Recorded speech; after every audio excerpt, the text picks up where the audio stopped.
Apa itu sistem trading? Jadi sistem trading itu adalah bagian dari aturan main atau peraturan yang menjadi syarat trading kita, yang menjadi bagian dari aturan main dalam trading kita, termasuk rencana-rencana trading kita. Nah, apa saja yang ada dalam sistem trading nanti ya, yang kita akan pelajari dalam sistem trading. Tentu nanti bagaimana kita menentukan titik entry, bagaimana kita menentukan titik exitnya, bagaimana kita membatasi resiko, bagaimana kita melakukan recovery. Semuanya nanti akan kita bahas melalui satu materi yang namanya sistem trading. Nah, dalam sistem trading itu sendiri, ya, dalam sistem trading itu sendiri ada hal utama yang akan kita pelajari nanti ya. Dalam sistem trading sendiri ada hal utama yang akan kita pelajari. Ini kita akan membahas sistem trading. Nah, untuk kita membahas masalah sistem trading, kita akan mengawali dari pemahaman terkait dengan time frame dulu. Kita akan memahami terkait dengan time frame. Apa itu time frame ya? Time frame itu adalah satu pergerakan harga dalam satu kurun waktu tertentu. Satu pergerakan harga yang tergambar di sana di dalam satu periode tertentu. Di dalam trading ada beberapa time frame nanti yang bisa kita ambil. Ada time frame 1 jam, ada time frame 1 menit, ada time frame 1 hari. Kalau saya contohkan misalkan 1 menit, artinya setiap 1 menit dia berganti candle seperti ini. Setiap 1 menit dia berganti candle. Di dalam candle ini ada transaksi di sana nanti ya. Tergantung candlenya ini seperti apa. Warnanya hijau atau merah. Kalau hijau berarti banyak transaksi beli. Kalau merah berarti banyak transaksi jual. Nah, ketika kita kumpulkan dalam satu grafik, kemudian kita memilih 1 menit. Artinya transaksi kita 1 menit itu atau transaksi di pasar uang itu sepanjang itu ya. Seperti itu banyaknya. Kalau saya gambarkan, kita ini dagang, misalkan dagang bakso ya. Buat catatan, dalam 1 menit berapa orang yang beli atau berapa orang yang makan. 1 menit mulai 0 sampai 60 detik dihitung. Tek tek tek tek tek, yang ada yang beli, ada yang keluar, ada yang beli dan sebagainya. Terkumpullah dalam 1 menit itu misalnya ada 50 orang. Artinya dalam 1 menit itu ada yang beli sebanyak 50 orang. Atau kita jual, misalnya kita jual beli barang ya, jual beli barang apapun itu ya. Kita contohkan jual beli barang. Ketika 1 menit kita hitung ya, kita buat perhitungan atau kita hitung setiap 1 menit berapa yang datang, berapa yang membeli. Karena ini pasar, maka ada yang jual, ada yang beli 1 menit. Nanti kalau kita buat perhitungan lagi 1 menit, kita kumpulkan di dalam 5 menit misalkan. Sehingga di dalam 5 menit ini adalah kumpulan 1 menit hingga 5 menit. Pokoknya intinya kalau kita langsung mengambil 5 menit, artinya pergerakan dalam 5 menit itu yang ada dalam statistik itu. Sama halnya dengan di trading ya. Ada 1 menit, ada 5 menit, ada 10 menit, ada 15 menit misalnya ya. Ada 1 minggu, weekly, ada 1 hari, daily, 1 jam, hourly, dan 1 tahun misalkan, atau 1 bulan ya, monthly. Masing-masing tentu punya karakter yang berbeda-beda. Nanti penggunaan time frame ini harus menyesuaikan dengan kebutuhan kita, sesuaikan dengan strategi trading kita, sesuaikan dengan style kita. Untuk bisa memahami time frame, tentu harus tahu dulu ya, saya ini mau jadi trader seperti apa, atau mau tradingnya seperti apa. Karena tidak semua orang punya gaya trading yang sama. Tidak semua orang punya gaya trading yang sama ya. Contohnya begini, saya suka trading yang jenis scalping. Scalping ini memanfaatkan peluang kecil, entry, profit, exit. Targetnya kecil ya, targetnya kecil-kecil. Sehingga saya lebih cenderung ke scalping di sini. Di dalam scalping di time frame berapa ya? Time frame berapa? Scalping ini kita manfaatkan peluang-peluang kecil ya. Dalam 1 menit itu atau 5 menit atau bahkan yang 15 menit kita manfaatkan naik turunnya. Contohnya begini. Nah, contohnya begini. Ini kita turunkan jadi M15 15 menit ganti candle ya, M15, 15 menit. Setiap satu candle ini berganti setiap 15 menit. Nah, kita lihat seperti ini contohnya. Di time frame ini kita melihat pergerakan seller yang kuat, kemudian mulai berbalik di sana, mulai penolakan di sana. Kemudian di sebelah kiri kita melihat ada satu level di sana, misalkan begini. Sehingga ini masuk di kategori breakout misalnya. Namun demikian kita melihat pergerakan harga sudah hijau ya, sehingga kita menunggu market atau di 15 menit ini candle ini selesai dan baru kita nanti entry. Kalau kita entry misalkan entry buy ya, berapapun lotnya, yang kita ambil adalah kecil, mungkin hanya 100 pergerakan, hanya 80 pergerakan gitu ya, atau kalau misalkan 0,1 berarti $10 kita keluar. Kalau 0,1 misalkan $8 kita exit. Jadi memanfaatkan koreksi kecil begini ya. Ini misalkan naik sampai di ujungnya, karena ini trennya masih turun, kita ambil posisi sell di sini. Begitu koreksi turun, nah seperti ini, pas di ujung tadi kita ambil sell, tidak ada penolakan, kita ambil sell, kemudian turun begini. Nah ketika turun misalkan sekitar 60 atau 100 pergerakan, kita close. Sampai di bawah kita masuk buy lagi misalnya ya. Nanti begitu koreksi naik lagi sampai di ujung atas kita close lagi. Sehingga seorang scalper itu betul-betul monitor di sana, memastikan transaksinya segera exit. Apapun kondisinya, baik plus maupun minus. Tidak bisa dia menunggu hingga berjam-jam. Itu bukan seorang scalper. Seorang scalper biasanya memanfaatkan peluang-peluang kecilnya dengan time frame yang kecil ya, time frame yang kecil.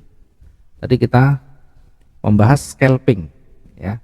Jadi time frame yang digunakan cenderung lebih kecil ya, M5, M15 ya. Ada juga yang menggunakan H1, tapi lebih cenderung ke time frame yang kecil, pergerakan akan lebih terlihat di situ. Kemudian targetnya tadi ya, targetnya kecil-kecil juga ya.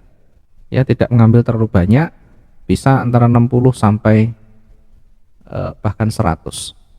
Ini mengambil pergerakan kecil-kecil, atau bahkan bisa lebih kecil ya, pengambilan bahkan bisa lebih kecil. Saya ambil yang mudah, realistis di scalping, karena ini di gold ya, di emas. Jadi segera exit, targetnya juga kecil, fokus di sana ya. Dalam satu candle itu bisa 10 kali transaksi, bahkan ada 5 kali transaksi. Ada yang paling penting peluangnya di sana ya, bisa melihat dari pergerakan-pergerakan yang agresif ya, memanfaatkan pergerakan-pergerakan yang ekstrim di sana. Sehingga seorang scalper ini jarang punya transaksi yang sampai overnight, bermalam. Selesai. Nah, nanti kira-kira kita ini cocok yang seperti apa? Tentu seorang scalper ini harus fokus di sana, memastikan transaksi kita betul-betul harus selesai dengan baik. Apakah plus atau minus, itu menjadi keputusan kita, menjadi perhitungan kita. Bahkan dalam satu hari seorang scalper ini bisa ratusan transaksi ya, ada yang banyak, ada yang lebih sedikit. Yang pasti namanya scalping itu selalu masuk di celah-celah kecilnya, masuk kemudian exit, profit exit, atau meskipun belum profit tapi sudah mulai berbalik, exit. Ini adalah scalping. Jadi ibaratnya cash and carry, saat itu untung, close, selesai, profit sudah, dan masuk kantong. Tidak perlu menunggu hingga berjam-jam. Ini seorang scalper. Sehingga ketika kita scalping, melihat kondisi pasarnya, cari yang betul-betul sudah punya pergerakan yang agresif di sana, atau yang ekstrim di situ. Istilahnya ada volatilitas yang tinggi. Tidak bisa ketika marketnya diem, marketnya pelan, kecil-kecil, dipakai scalping, tidak bisa. Candle pendek-pendek dipakai scalping akan sulit nanti di sana. Sehingga betul-betul harus bisa menempatkan di sana. Satu, penggunaan time frame, penggunaan style kita. Ya, nanti dicoba boleh. Targetnya kecil-kecil ya, targetnya kecil, exit. Yang kedua jenis intraday atau day trading. Namanya day trading, ini trading yang memanfaatkan peluang-peluang di dalam periode hitungan jam sampai 1 hari. Jadi tradingnya itu dibatasi hingga maksimum 1 hari atau 24 jam. Ketika sudah terpenuhi ya maksimum batasannya, maka harus di close, clear semuanya di dalam 1 hari, dalam putaran 1 hari. Jangan ditumpuk-tumpuk ya, jangan bertahap terus bertambah terus. Karena intraday trading harian, trading dalam hitungan jam sampai 1 hari. Ya, ini berarti memanfaatkan hitungan jam sampai hari. Artinya ketika kita transaksi, kita entry, kita bisa saja floating ke floating, kena floating minus. Nah, kita bisa menunggu, ada kalanya peluang itu masih tertunda untuk naik misalkan, masih koreksi turun. Kemudian yang terpenting bagaimana kita membaca probabilitas pergerakan itu dari historinya, dari cara kita membaca. Ketika masih ada peluang di sana, ada koreksi sedikit ke bawah, trennya masih naik, ya kita bisa tunggu. Ada kalanya kita menunggu hingga 3 jam, 4 jam, 5 jam dan sebagainya. Intinya batasan kita maksimum adalah 24 jam. Banyak di antara kita yang menggunakan day trading, dan kebanyakan rata-rata memang day trading. 1 hari selesai. Pagi entry misalnya, mungkin siang tercapai close, atau bahkan siang masuk tercapai hingga malam close. Dalam day trading ini biasanya time frame yang digunakan itu beragam ya. Ada yang M15, ada yang H1 hingga H4 ya. H1 hingga H4. Ada kalanya melihat dari time frame lebih kecil, ada kalanya menggunakan time frame yang tengah H1, ada yang H4 ya. Jangan semuanya digunakan ketika kita sudah punya transaksi. Jadi awal itu ketika kita membidik, ketika kita mendiagnosa, atau ketika kita melakukan identifikasi, mengenali lebih dalam apakah ini berpotensi akan naik atau turun, disitulah di awal kita bisa membaca secara umum, secara lebih detail ya. Kita bisa gunakan time frame yang besar, mungkin H4, kemudian di H1, terakhir bisa dilihat di M15. Setelah ketemu kemungkinannya, maka gunakan satu time frame untuk kita entry. Misalkan di H1, ya sudah, berarti kita fokus di H1. Time frame-nya di sana, M15, H4 ini sebagai pendukung atau penunjang kita di dalam menentukan keputusan. Setelah selesai jangan bingung, jangan bolak-balik lagi. Setelah selesai marketnya masih belum mendukung atau belum sejalan dengan entry kita, ya jangan bingung, jangan panik. Biasanya ketika kita panik, kita nanti membuka time frame yang lain. M1 dilihat, M5 dilihat, M15 dilihat, kemudian tetangga sebelah dilihat, semuanya hanya untuk meyakinkan bahwa ini akan tetap sesuai dengan analisanya. Jadi seperti orang bingung, balik sana balik sini, lihat sana lihat sini. Ya, belajar kita dengan time frame yang sudah menjadi bagian dari cara membaca kita secara terus menerus, dan itu dibiasakan. Nanti akan terbiasa membaca dalam satu time frame. Ya, meskipun di awal sekali lagi kita tidak menampik dari berbagai time frame yang kita buka. Kemudian targetnya juga lebih besar ya. Di day trading ini ya bisa hingga 600 ya. Target harian itu bisa 500 sampai 700. Ya, 500 hingga 700. Kalau lot 0,1 berarti 50 dolar. Kalau lot 0,1 700 berarti 70 dolar. Tentu target, misalkan satu kali target kita langsung 600 atau 500. Ini belum tentu bisa didapatkan dalam 1 jam. Ada kalanya bisa berjam-jam kalau candlenya pendek-pendek. Kalau candlenya panjang bahkan 1 jam tidak sampai bisa tercapai. Makanya penggunaan time frame nanti sesuaikan dengan style kita, sesuaikan dengan tipe trading apa yang akan kita dalami. Semuanya boleh dicoba dulu di awal. Scalping dicoba, intraday dicoba. Kemudian satu lagi ada namanya swing trading. Ada namanya swing trading. Yang ketiga ada swing. Yang ketiga ada swing trading. Ini adalah tradingnya orang yang berduit lah. Artinya tradingnya orang-orang yang bermodal besar, bahkan investor-investor besar. Day trading beda dengan swing trading. Yang swing trading ini lebih mengarah pada trading jangka panjang.